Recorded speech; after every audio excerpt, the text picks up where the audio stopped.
Solo ticket ನೋಡಿದ್ರೆ ನಿಮ್ಗೆ ಅನಿಸುತ್ತೆ ಸಿನಿಮಾ ಯಾವ ಲೆವೆಲ್ಗೆ ಮಾಡಿದ್ದಾರೆ ಅಂತ.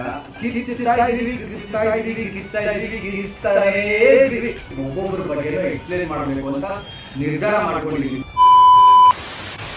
ಇವತ್ತು ಏನ್ರ ಬಗ್ಗೆ ಮಾತಾಡೋಕ್ಕೆ ಈ ವಿಡಿಯೋ ಮಾಡ್ತಾ ಇದ್ದೀನಿ ಅಂತ ನಿಮಗೆ ತಮ್ಲೈನ್ ನೋಡಿದ್ರೆ ಗೊತ್ತಾಗಿರುತ್ತೆ. ಸೊ ನಿನ್ನೆ ನಾನು ಕಾಂತಾರ ಚಾಪ್ಟರ್ 1 ನೋಡಿಕೊಂಡು ಹೊರಗಡೆ ಬಂದೆ. ಆ್ಯಕ್ಚುಲಿ ಆ ನೈಟ್ ಶೋ ನೋಡಿದ್ರಿಂದ ನನಗೆ ಫುಲ್ ರಿವ್ಯೂ ಕೊಡೋಕ್ಕಾಗಿಲ್ಲ. ಸೊ ಹಂಗಾಗಿ ಇವತ್ತು ಫುಲ್ ಲೆಂತ್ ವಿಡಿಯೋದಲ್ಲಿ ನಿಮಗೆ ಕಾಂತಾರ ಸಿನಿಮಾ ಹೇಗಿತ್ತು, ನನಗೆ ಯಾವ ಥರ ಎಕ್ಸ್ಪ್ರೆಸ್ ಆದೆ, ಅಂದರೆ ಆ ಸಿನಿಮಾ ನೋಡಿ ನಾನು ಹೇಗೆ ಹೆಂಗೆ ಹೇಳೋದು, ನಿಮಗೆ ಎಕ್ಸೈಟ್ ಆದೆ, ಆ ಮೂಮೆಂಟ್ನ ನಿಮ್ಮ ಜೊತೆ ಹಂಚ್ಕೋಬೇಕು ಅಂತ ನಾನು ಇವತ್ತು ಈ ಫುಲ್ ಲೆಂತ್ ವಿಡಿಯೋ ಮಾಡ್ತಾ ಇದ್ದೀನಿ. ಸೊ ಮೊಬೈಲು ಎದುರುಗಡೆ ಯಾಕೆ ಇಟ್ಕೊಂಡಿದ್ದೀನಿ ಅಂತಂದರೆ ಟೆಕ್ನಿಷಿಯನ್ಸ್ ಹೆಸರನ್ನ ಮರಿಬಾರ್ದು, ನಿಮಗೆ ಗೊತ್ತಾಗಬೇಕು ಅನ್ನೋದಕ್ಕೋಸ್ಕರ ಮೊಬೈಲ್ ಫೋನ್ನ ಎದುರುಗಡೆ ಇಟ್ಕೊಂಡು ಕೂತ್ಕೊಂಡಿದ್ದೀನಿ. ಒಬ್ಬೊಬ್ಬರ ಬಗ್ಗೆನೂ ಎಕ್ಸ್ಪ್ಲೇನ್ ಮಾಡಬೇಕು ಅಂತ ನಿರ್ಧಾರ ಮಾಡ್ಕೊಂಡಿದ್ದೀನಿ. ಫಸ್ಟ್ ಆಫ್ ಆಲ್ ಸಿನಿಮಾ ನಾನು ಥಿಯೇಟ್ರ್ ಒಳಗಡೆ ಹೋದಾಗ ಫಸ್ಟ್ ಹಾಫು ಸೆಕೆಂಡ್ ಹಾಫು ಹೆಂಗಾಯಿತು ಅನ್ನೋದನ್ನು ಹೇಳ್ಬಿಡ್ತೀನಿ, ಆಮೇಲೆ ಟೆಕ್ನಿಷಿಯನ್ಸ್ ಬಗ್ಗೆ ಹೋಗೋಣ. ಸೊ ಫಸ್ಟ್ ಹಾಫು ಏನಂದರೆ ನಾವು ಫ್ಯಾಮಿಲಿಯ ಸಮೇತ ಹೋಗಿದ್ವಿ. ಎಂಟ್ರೆನ್ಸಲ್ಲಿ ಫುಲ್ಲು ಕ್ರೌಡು, ಯಾವ ರೇಂಜಿಗೆ ಅಂದರೆ ಟಿಕೆಟ್ನ ಶೋ ಮಾಡಿ ಒಳಗಡೆ ಹೋಗೋಕ್ಕೂ ನಮಗೆ ಜಾಗನೇ ಇರಲಿಲ್ಲ, ಅಷ್ಟು ಕ್ರೌಡ್ ಇತ್ತು. ನಾವು ಆ್ಯಕ್ಚುಲಿ ಇವ್ದು ಏನು ಗುರುವಾರ ನಮಗೆ ಶೋಸ್ ಓಪನ್ ಆದರೂ ಕೂಡ ಪ್ರೀಮಿಯರ್ ಶೋಸ್ ಅದೆಲ್ಲ, ನಾವು ನಮಗೆ ಟಿಕೆಟ್ ಸಿಕ್ಕಿ ನಾವು ಶೋಗೆ ಹೋಗೋಕ್ಕೆ ಶನಿವಾರ ಹಿಡಿಸ್ತು. ಅಂದರೆ ಶನಿವಾರ ನೈಟ್ ಶೋವರೆಗೂ ನಮಗೆ ಟಿಕೆಟು ಫುಲ್ಲು ಸೋಲ್ಡ್ ಔಟ್ ಆಗೋಗಿತ್ತು. ಈ ಸೋಲ್ಡ್ ಔಟ್ ಟಿಕೆಟ್ ನೋಡಿದ್ರೇ ನಿಮ್ಗೆ ಅನಿಸುತ್ತೆ ಸಿನಿಮಾ ಯಾವ ಲೆವೆಲ್ಗೆ ಮಾಡಿದ್ದಾರೆ ಅಂತ. ಆಮೇಲೆ ಫಸ್ಟ್ ಹಾಫಲ್ಲಿ ಹೋಗಿ ಕುತ್ಕೊಂಡ್ವಿ. ಅಂದರೆ ನಮಗೆ ಹೆಂಗೆ ಅನ್ನಿಸ್ತಾಯಿತ್ತು ಅಂದರೆ ಸೀನ್ಗಳು ಸುಮ್ಮನೆ ಈ ಚೇರ್ ಮುಂದೆ ಹಿಂಗೆ ಬಂದು ಹಿಂಗೆ ಕುತ್ಕೊಂಡ್ಬಿಟ್ಟು ಆ ಕಡೆ ಈ ಕಡೆ ಅಲ್ಲಾಡ್ತಾ ಮೊಬೈಲ್ ಅಂತೂ ನೋಡ್ತಾನೆ ಇಲ್ಲ ಗುರು. ಸುಮ್ಮನೆ ಹಿಂಗೆ ಕುತ್ಕೊಂಡ್ಬಿಟ್ಟಿದ್ದೀವಿ, ಕುತ್ಕೊಂಡು ಹಿಂಗೆ ಸಿನಿಮಾ ನೋಡ್ಕೊಂಡು ನೆಕ್ಸ್ಟ್ ಏನಾಗ್ಬೋದು. ಆಮೇಲೆ ಇನ್ನೊಂದೇನು ಗೊತ್ತಾ, ಫಸ್ಟ್ ಹಾಫಲ್ಲಿ ನನಗೆ ಅನಿಸಿದ್ದೆ ಅನ್ನೋದ್ರೆ ಸೀನ್ಸು ಎಲ್ಲೂ ಕಾಪಿಡ್ ಅಂತ ಮಾತ್ರ ನನಗಂತೂ ಅನಿಸೇ ಇಲ್ಲ. ಟು ಬಿ ಫ್ರ್ಯಾಂಕ್ ಎಲ್ಲ ಫ್ರೆಶ್ಶಾಗೆ ಟ್ರೈಲರ್ ನೋಡಿದಾಗ ಒಂದು ಅನ್ಸುತ್ತೆ ಆ ಫಿಲಮ್ ನೋಡಿ ಕಾಪಿ ಮಾಡಿರ್ಬೋದು, ಈ ಫಿಲಮ್ ನೋಡಿ ಕಾಪಿ ಮಾಡಿರ್ಬೋದು, ಹಂಗೆ ಏನೇನೋ ಅನಿಸುತ್ತೆ. ಬಟ್ ಆನ್ ಸ್ಕ್ರೀನ್ ನಾವು ಆ ಸಿನಿಮಾನ ನೋಡ್ತಾ ಇದ್ರೆ ಯಾವುದೇ ಸಿನಿಮಾದಲ್ಲೂ ಒಂದು ಸೀನು ಸಹ ಕಾಪಿಡ್ ಅಂತೂ ಇಲ್ಲ, ಎಲ್ಲ ಫ್ರೆಶ್ ಆಗಿತ್ತು ನಮಗೆಲ್ಲ. ಅಂದರೆ ನಾನು ಆಸ್ ಎ ಫಿಲಮ್ ಮೇಕರ್ ಆಗಿ ಸಿನಿಮಾ ನೋಡ್ತಾ ಇದ್ದರೆ ನನಗೆ ಫ್ರೆಶ್ ಫೀಲ್ ಅನಿಸ್ತು. ಸೊ ಸಿನಿಮಾ ಫಸ್ಟ್ ಹಾಫ್ ಅಂತೂ ಸೂಪರ್ ಆಗಿತ್ತು. ಕಮ್ ಬ್ಯಾಕ್ ಟು ಸೆಕೆಂಡ್ ಹಾಫಿಗೆ ಬಂದರೆ, ಅಂದರೆ ಫಸ್ಟ್ ಹಾಫಲ್ಲಿ ಇವ್ರದ್ದು ಲವ್ ಸ್ಟೋರಿ ಇವೆಲ್ಲ ಇರುತ್ತೆ, ಒಳ್ಳೆ ಕಾಮಿಡಿ ಇರುತ್ತೆ. ಮತ್ತು ನಮ್ಮ ರಾಕೇಶ್ ಅವರು ತೀರೋದಲ್ಲ, ಅವ್ರದ್ದಂತೂ ಸೀನ್ಗಳಂತೂ ಅದ್ಭುತವಾಗಿದೆ, ಒಳ್ಳೆ ಫನ್ ಅಂತೂ ಕ್ರಿಯೇಟ್ ಮಾಡಿದೆ. ಇನ್ನು ಆರ್ಟಿಸ್ಟ್ಗಳದಂತೂ ಮಾತಾಡಂಗೆ ಇಲ್ಲ. ಸೆಕೆಂಡ್ ಹಾಫಿಗೆ ಬಂದಾಗ ಒಂದು ಸ್ವಲ್ಪ ಸ್ಟೋರಿ ಬಿಲ್ಡ್ ಮಾಡ್ಕೊಂಡು ಹೋಗಿದ್ದಾರೆ, ಫೈಟ್ಸು, ಯುದ್ಧ, ಅದು ಇದು. ಆಮೇಲೆ ಕೋಲ, ವರಹ ಅಂದರೆ ಏನು, ಕಾಂತಾರ ಅಂದರೆ ಏನು, ಆ ಸಿನಿಮಾಗೆ ಕಾಂತಾರ ಅಂತ ಯಾಕೆ ಟೈಟ್ಲ್ ಇಟ್ಟರು, ಆ ಕಾಂತಾರ ಅಂತ ಈ ಜನಗಳಿಗೆ ಏನಕ್ಕೆ ಕರೀತಿದ್ದಾರೆ, ಇದ್ರ ಬಗ್ಗೆ ಒಂದು ಸ್ವಲ್ಪ ಸ್ಟೋರಿ ಮುಂದಕ್ಕೆ ಹೋಗ್ತಾ ಇರತ್ತೆ. ಸೆಕೆಂಡ್ ಹಾಫು ಇಂಟ್ರೋ ಕ್ಲೈಮ್ಯಾಕ್ಸು ಬಂತು ನೋಡ್ರಿ, ಸೀಟಲ್ಲಿ ಲಿಟ್ರಲಿ ನಾವು ಯಾರು ಕುತ್ಕೊಂಡಿಲ್ಲ ಗುರು. ನಮ್ಮ ಏನು ನಾವು ಫ್ಯಾಮಿಲಿ ಸಮೇತ ಏನು ಹೋಗಿ ನೋಡಿದ್ವೋ ನಾವು, ನಮ್ಮ ಫ್ರೆಂಡ್ಸು ವೈಫು ಮಕ್ಕಳೆಲ್ಲ ಸೀಟಲ್ಲಿ ಕುತ್ಕೊಳ್ಳೋಕ್ಕಂತೂ ಆಗಲಿಲ್ಲ. ಕಿರ್ಚ್ತಾನೇ ಇದ್ವಿ. ಬೇರೆ ಲೆವೆಲ್ ಅಂದ್ಕೊಳ್ಳಿ. ಸಿನಿಮಾ ಎಕ್ಸ್ಪೀರಿಯನ್ಸ್ ಮಾಡಿರೋರ್ಗೆ ಐಡಿಯಾ ಇರುತ್ತೆ. ಇನ್ನೂ ಯಾರ್ಯಾರು ಸಿನಿಮಾ ಎಕ್ಸ್ಪೀರಿಯನ್ಸ್ ಮಾಡಿಲ್ವೋ ಫಸ್ಟು ನಿಮ್ಮ ನಿಯರೆಸ್ಟ್ ಥಿಯೇಟ್ರ್ಗಳಲ್ಲಿ ಹೋಗಿ ಎಕ್ಸ್ಪೀರಿಯನ್ಸ್ ಮಾಡಿ. ಥಿಯೇಟ್ರಲ್ಲೇ ಯಾಕೆ ಎಕ್ಸ್ಪೀರಿಯನ್ಸ್ ಮಾಡಬೇಕಂದ್ರೆ ನಿಮಗೆ ಆ ಫೀಲ್ ಇದೆ ಗೊತ್ತಾ, ಆ ಮಜಾ ಥಿಯೇಟ್ರಲ್ಲಿ ಬಿಟ್ಟರೆ ಮೊಬೈಲಲ್ಲಿ ನೋಡ್ರೆ ಅಷ್ಟು ಮಜಾ ಕೊಡುತ್ತೋ ಇಲ್ವೋ ನನಗೆ ಗೊತ್ತಿಲ್ಲ.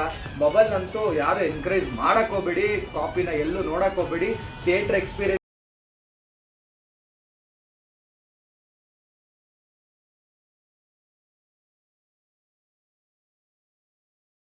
ಸೀನು ಬರ್ತಾ ಇರುತ್ತೆ. ಇದರಲ್ಲಿ ಇಂಟರ್ವಲ್ ಆದ್ಮೇಲೆ ಒಂದು ಸೀನ್ ಇದೆ ರೀ, ನೀವು ನೋಡ್ರೆ ಗೊತ್ತಾಗುತ್ತೆ ನಿಮಗೆ. ಫಸ್ಟ್ ಟೈಮು ನಮ್ಮ ಶೆಟ್ರ್ ಮೇಲೆ ದೇವ್ರು ಬರುತ್ತೆ. ಆ ದೇವ್ರು ಬಂದಾಗ ಒಂದು ಫೈಟ್ ಸೀನ್ ಒಂದು ಇಟ್ಟಿದ್ದಾರೆ ನೋಡಿ. ಅದು ಹೆಂಗಿಟ್ಟಿದ್ದಾರೆ ಅಂದರೆ ಮನುಷ್ಯರನ್ನ ಒಳ್ಳೆ ಗೊಂಬೆಗಳೆತ್ತಿ ಅಲ್ಲಾಡ್ಸಿದ ಅಂತ ಎತ್ತಿ ಬಿಸಾಕ್ದಂಗೆ ಮೈಯೆಲ್ಲ ಫುಲ್ಲು ರೋಮ ಎದ್ಬಿಡ್ತು ಅನ್ಕೊಡಿ, ಸಕ್ಕತ್ತಾಗಿತ್ತು. ಇನ್ನು ಕಮ್ಮಿಂಗ್ ಬ್ಯಾಕ್ ಟು ಟೆಕ್ನಿಷಿಯನ್ಸ್, ನಾವು ಇದಕ್ಕೆ ಮುಂಚೆ ಟೆಕ್ನಿಷಿಯನ್ಸ್ಗೆ ಹೋಗೋಕೆ ಮುಂಚೆ ಕೆಲವೊಬ್ಬರು ಅಂದರೆ ನಮ್ಮ ಇನ್ಸ್ಟಾಗ್ರಾಮಲ್ಲಿ ಬ್ಯಾಕ್ ಕಾಮೆಂಟ್ ಮಾತಾಡೋರ ಬಗ್ಗೆ ಒಂದೇ ಒಂದು ವಿಚಾರ ಹೇಳಿಬಿಡ್ತೀನಿ. ಏನಂತಂದರೆ 99.9% ಜನ ಸಿನಿಮಾ ಬಗ್ಗೆ ಪಾಸಿಟಿವ್ ರಿವ್ಯೂ ಕೊಡ್ತಿದ್ದಾರೆ. 1% ಅಂದರೆ 0.01% ಜನ ಮಾತ್ರ, ಅಂದರೆ ಕನ್ನಡನ ಯಾರು ಇಷ್ಟಪಡಲ್ಲ ಗೊತ್ತಾ, ಹೇಟರ್ಸ್ ಇದ್ದಾರೆ ಗೊತ್ತಾ, ಅವರು ಮಾತ್ರ ಸಿನಿಮಾ ಹಾಗಿದೆ, ಈಗ ಚೆನ್ನಾಗಿಲ್ಲ, ಟೂಟ್ ಏನೇನೋ ಅಂತಿದ್ದಾರೆ. ಅವೆಲ್ಲ ನೀವು ತಲೆಯಾಗೆ ಹಾಕೋಬೇಡಿ ಸ್ವಾಮಿ. ಸಿನಿಮಾ ನೋಡಿ ಆಮೇಲೆ ಎಕ್ಸ್ಪೀರಿಯನ್ಸ್ನ ನೀವು ಇದೇ ವಿಡಿಯೋದಲ್ಲಿ ಬಂದು ಕಾಮೆಂಟ್ ಮಾಡಿ, ನಾನು ನಿಮ್ಗೆ ಉತ್ತರ ಕೊಡ್ತೀನಿ ಯಾಕೆ ಸಿನಿಮಾ ಚೆನ್ನಾಗಿಲ್ಲ ಅಂತ. Super super super super. Technicians ವಿಚಾರ ಮಾತಾಡಬೇಕು ಅಂದರೆ ಮೊದಲನೇದಾಗಿ ನಮ್ಮ ಶೆಟ್ರೆ.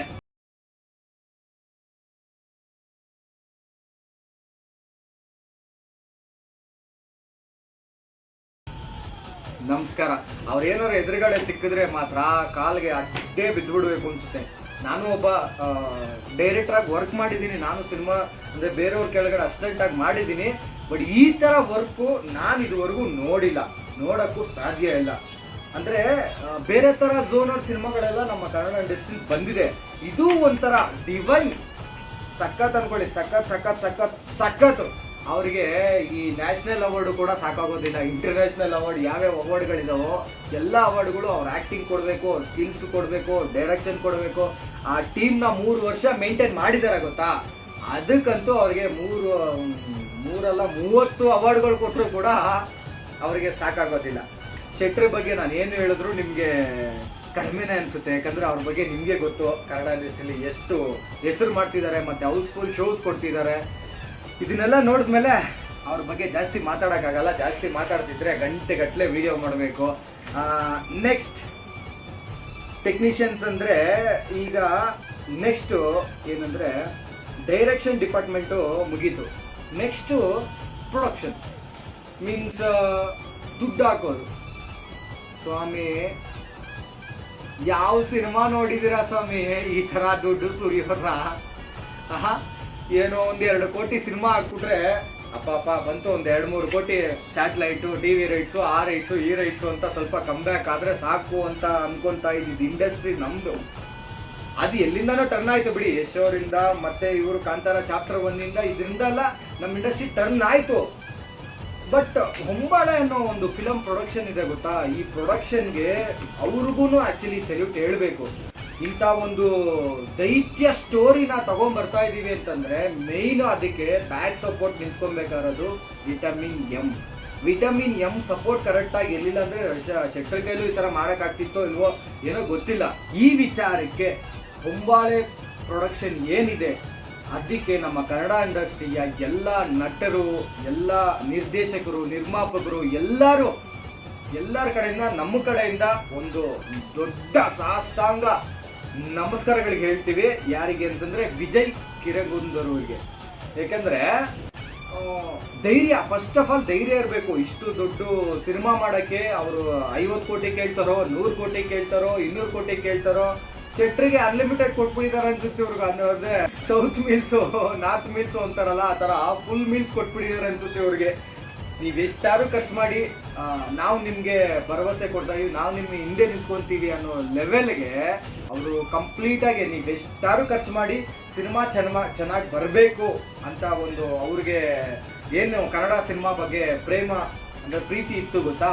ಆ ಪ್ರೀತಿ ಎಷ್ಟಿದೆ, ಸಿನಿಮಾಗೆ ಎಷ್ಟು ಮಟ್ಟಿಗೆ ಅವ್ರಿಗೆ ಸಿನಿಮಾ ಮೇಲೆ ಪ್ಯಾಷನ್ ಇದೆ ಅನ್ನೋದು ಈ ಸಿನಿಮಾದಲ್ಲಿ ಅವ್ರು ಖರ್ಚು ಮಾಡಿರೋ ದುಡ್ಡೇರಿ ಕಾರಣ.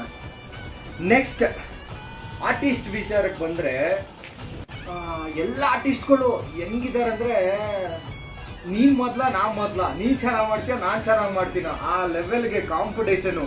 ಇದರಲ್ಲಿ ಲೀಡ್ ಮಾಡಿರೋಂಥ ರುಕ್ಮಿಣಿ ಅವರು, ಬಾ what a beauty man, super ಅನ್ಕೊಳ್ಳಿ. ತೆಲುಗು ಇಂಡಸ್ಟ್ರಿಲಿ ಒಂದು ಟೈಮಲ್ಲಿ ಮಿಲ್ಕಿ ಬ್ಯೂಟಿ ಅಂತ ತಮ್ಮನ್ನ ಅವ್ರನ್ನ ಹೆಂಗೆ ಕರೀತಾ ಇದ್ರು, ಇವಾಗ ನಮ್ಮ ಕನ್ನಡ ಇಂಡಸ್ಟ್ರಿಲಿ ಇವ್ರನ್ನ ನ್ಯಾಷನಲ್ ಕ್ರಶ್ ಅಂತ ಆಲ್ರೆಡಿ ಜನ ಎಲ್ಲ ಹೆಸರಿಟ್ಟಾಯ್ತು, ಕೂಗಾಡಾಯ್ತು, ಕೊಂಡಾಡಾಯ್ತು. ಸಿನಿಮಾದಲ್ಲಿ ಮಾತ್ರ what a beauty man, super super super. ಹುಡುಗರ ಮನ್ಸು ಗೆಲ್ಲೋದು ಮಾತ್ರ ಗ್ಯಾರಂಟಿ. ಟ್ರೈಲರಲ್ಲೇ ಆ್ಯಕ್ಚುಲಿ ಅವ್ರು ಎಲ್ಲರ ಮನ್ಸನ್ನು ಗೆದ್ದುಬಿಟ್ಟಿದ್ದಾರೆ. ಸಿನಿಮಾ ನೋಡಿದವ್ರಿಗಂತೂ ಅವ್ರ ಬ್ಯೂಟಿ ಮೇಲೆ ಫುಲ್ಲು ಕ್ರಶ್ ಆಗ್ಬಿಡುತ್ತೆ ಅನ್ಕೊಳ್ಳಿ. ನೆಕ್ಸ್ಟ್ ಕಾಸ್ಟ್ ಅಂಡ್ ಕ್ರೂ ಅಲ್ಲಿ ರಿಷಬ್ ಶೆಟ್ಟಿ ಅವರು, ರುಕ್ಮಿಣಿ ಅವರು, ಆಮೇಲೆ ಜೈರಾಮ್ ಅವರು, ಅವ್ರದ್ದು ಏನು ಆ್ಯಕ್ಟಿಂಗ್ ರೀ, ಸೂಪರ್ ರೀ, ಸೂಪರ್ ಸೂಪರ್. ಇನ್ನು ಬ್ಯಾಕ್ಗ್ರೌಂಡ್ ಸ್ಕೋರ್ ಬಂದರೆ ಮೇಯ್ನು ಸಿನಿಮಾಗೆ ಕತೆ ಎಷ್ಟು ಇಂಪಾರ್ಟೆಂಟು, ಪ್ರೊಡಕ್ಷನ್ ಎಷ್ಟು ಇಂಪಾರ್ಟೆಂಟು, ಆಮೇಲೆ ಆ್ಯಕ್ಟ್ರ್ಗಳು ಎಷ್ಟು important, main background score, music ಅಷ್ಟೇ ಇಂಪಾರ್ಟೆಂಟ್ ಅಲ್ವಾ. ಸಿನಿಮಾದಲ್ಲಿ ನಾವು ಎಷ್ಟೊತ್ತು ಕೂತ್ಕೊಂಡಿದ್ವೋ, ಒಂದು ಎಷ್ಟು 2 hours 48 minutes ಏನೋ ಇದೆ ಡ್ಯೂರೇಷನು, 2 hours 48 minutes ಕೂಡ ಹಿಂಗೆ ಜುಮ್ ಅನ್ನಿಸ್ತಾ ಇತ್ತು. ಏನ್ರಿ ಮ್ಯೂಸಿಕ್ಕು ಅಜ್ನೇಶ್ ಅವರೇ, ನಿಮಗೂ ಒಂದು ಸೆಲ್ಯೂಟೆ. ನೀವಿಲ್ಲ ಅಂದ್ರೂ ಕಾಂತಾರ ಇದೇನೆ ಅಂದರೆ ಹೆಂಗೆ ಹೇಳೋದಂದ್ರೆ, ಸಿನಿಮಾಗೆ ಎಲ್ಲರೂ ಪ್ಲಸ್ ಪಾಯಿಂಟೇ. ಮ್ಯೂಸಿಕ್ಕು, ಕಾಸ್ಟು, ಕ್ರೂ, ಆಮೇಲೆ ಡ್ಯಾನ್ಸ್ ಮಾಸ್ಟ್ರು ಭೂಷಣ್ ಮಾಸ್ಟ್ರು ಅವರು ಸೂಪರ್ ಆಗಿ ಮಾಡಿದ್ದಾರೆ ಬಿಡಿ. ಒಂದು ಸಾಂಗ್ ಇದೆ ಶಿವೊಂದೊಂದು ಪ್ರತಿಷ್ಠಾಪನೆ ಮಾಡ್ಬೇಕಾದ್ರೆ ಒಂದು ಸಾಂಗ್ ಬರುತ್ತೆ, ಕೊರಿಯೋಗ್ರಫಿ ಅದು ಟಾಪ್ ನಾಚ್ ಇದೆ. ಅವ್ರಿಗೂ ಒಳ್ಳೆ ಅವಾರ್ಡ್ ಬರುತ್ತೆ ಈ ಸಿನಿಮಾ ಮುಖಾಂತರ ಅಂತ ನಾನು ಅನ್ಕೊತಾ ಇದ್ದೀನಿ.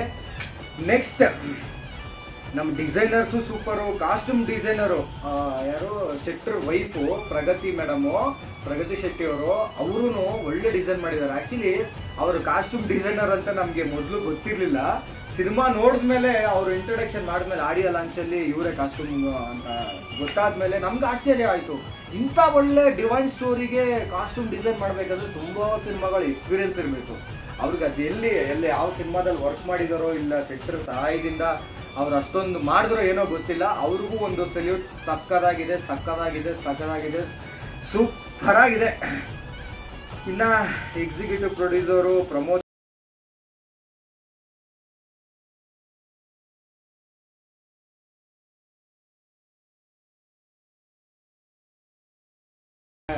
ಟೆಕ್ನಿಷಿಯನ್ಸ್ ಅಲ್ಲಿ ಎಡಿಟರ್, ನಮ್ಮ ಎಡಿಟರ್ ಬಂದು ಸುರೇಶ್ ಅಂತ. ಇವ್ರು ಯಾವ ಸಿನಿಮಾ ಮಾಡಿದಾರೋ ನನಗೆ ಇದಕ್ಕೆ ಮುಂಚೆ ಗೊತ್ತಿರಲಿಲ್ಲ, ಬಟ್ ಇದರಲ್ಲಿ ಒಳ್ಳೆ ಕೆಲಸ ಮಾಡಿದ್ದಾರೆ. ಎಡಿಟರು ಸಖತ್ ಕೆಲಸ ಮಾಡಿದ್ದಾರೆ. ಮತ್ತು VFX ಯಾವ ಲೆವೆಲ್ಗಿತ್ತು ಅಂತಂದರೆ, ಈ ಟಾಪಿಕ್ ಬಗ್ಗೆ ನನಗೂ ಮಾತಾಡಲೇಬೇಕು ಇವತ್ತು. VFX ಯಾವ ಬಾಲಿವುಡ್ಗೂ ಕಡಿಮೆ ಇಲ್ಲ, ಯಾವ ಹಾಲಿವುಡ್ಗೂ ಕಡಿಮೆ ಇಲ್ಲ, ಏನಕ್ಕೂ ಕಡಿಮೆ ಇಲ್ಲ. ಕೆಲವೊಂದು ಸೀನ್ಗಳಂತೂ ಬಾ ಬಾ ಬಾ ಬಾ ಬಾ ಬಾ ಬಾ ನೋಡ್ಕೊಂಡೇ ಕುತ್ಕೊಬೇಕು ಅನಿಸ್ತು. ನನಗೆ ಕನ್ನಡ ಸಿನಿಮಾದಲ್ಲಿ ಕೂತಿದ್ದೀನ ಇಲ್ಲ ಯಾವ್ದಾನ ಬಾಲಿವುಡ್ ಹಾಲಿವುಡ್ ಸಿನಿಮಾದಲ್ಲಿ ಕೂತಿದ್ದೀನ, ಆ ಲೆವೆಲ್ಗೆ VFX ಮಾಡಿದ್ದಾರೆ. VFX ಮಾಡಿರೋರ ಹೆಸರು ಸುಜಿತ್ KV ಅಂತ. ನೋಡಿ, ನೆಕ್ಸ್ಟ್ ಸಿನಿಮಾ ಯಾರನ್ನ VFX ಓರಿಯೆಂಟೆಡ್ ಮೂವಿಗಳು ಮಾಡ್ತಿದ್ರೆ ದಯವಿಟ್ಟು ಇವ್ರನ್ನ ಹಿಡೀರಿ. ಸಖತ್ತಾಗಿ ಮಾಡಿದ್ದಾರೆ VFX.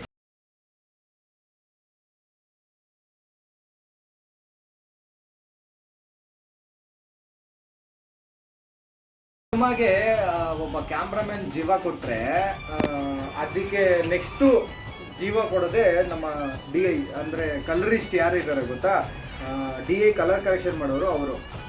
ಕಲರ್ ಪ್ಲಾನೆಟ್ ಸ್ಟುಡಿಯೋ ಅಂತೆ, ಕೊಚ್ಚಿನಲ್ಲಿ ಇರೋದು ಈ ಸ್ಟುಡಿಯೋ. ನಮ್ಮವರು ಅಲ್ಲಿ ಗಂಟ ಹೋಗಿ ನಮ್ಮ ಸಿನಿಮಾಗೋಸ್ಕರ ವರ್ಕ್ ಮಾಡ್ತಿದ್ದಾರೆ. ಸೊ ಇವೆಲ್ಲ ಟೆಕ್ನಿಷಿಯನ್ಸ್ ಎಲ್ಲರೂ ಸೂಪರಾಗಿ ಮಾಡಿದ್ದಾರೆ ಬಿಡಿ. ಕಾಂತಾರ ಓವರ್ ಆಲ್ ಟೀಮಲ್ಲಿ ವರ್ಕ್ ಮಾಡಿರೋ ಎಲ್ಲರಿಗೂ, ನಮ್ಮ ಕನ್ನಡ ಸಿನಿಮಾ ಇಂಡಸ್ಟ್ರಿಯ ಎಲ್ಲ ನಟರಿಂದ, ನಟಿಯರಿಂದ, ಟೆಕ್ನಿಷಿಯನ್ಸ್ ಕಡೆಯಿಂದ, ನಮ್ಮ ಡ್ಯಾನ್ಸರ್ಸ್ ಕಡೆಯಿಂದ, ಎಲ್ಲರ ಕಡೆಯಿಂದನೂ ಈ ಕಾಂತಾರ ಸಿನಿಮಾಗೆ ಆಲ್ ದ ಬೆಸ್ಟ್. ಇದಿನ್ನ ಟಾಪ್ ಲೆವೆಲ್ಗೆ ಹೋಗಿ ಕೂತ್ಕೋಬೇಕು. ಸಿನಿಮಾ ಏನಿವಾಗ ಲಾಸ್ಟ್ ರೆಕಾರ್ಡ್ ಏನಿದೆ ಗೊತ್ತಾ, 400 crores, ಇದನ್ನ ದಾಟಿ 500,000 crores ಆಗಬೇಕು ಅನ್ನೋದೇ ನಮ್ಮ ಇಚ್ಛೆ.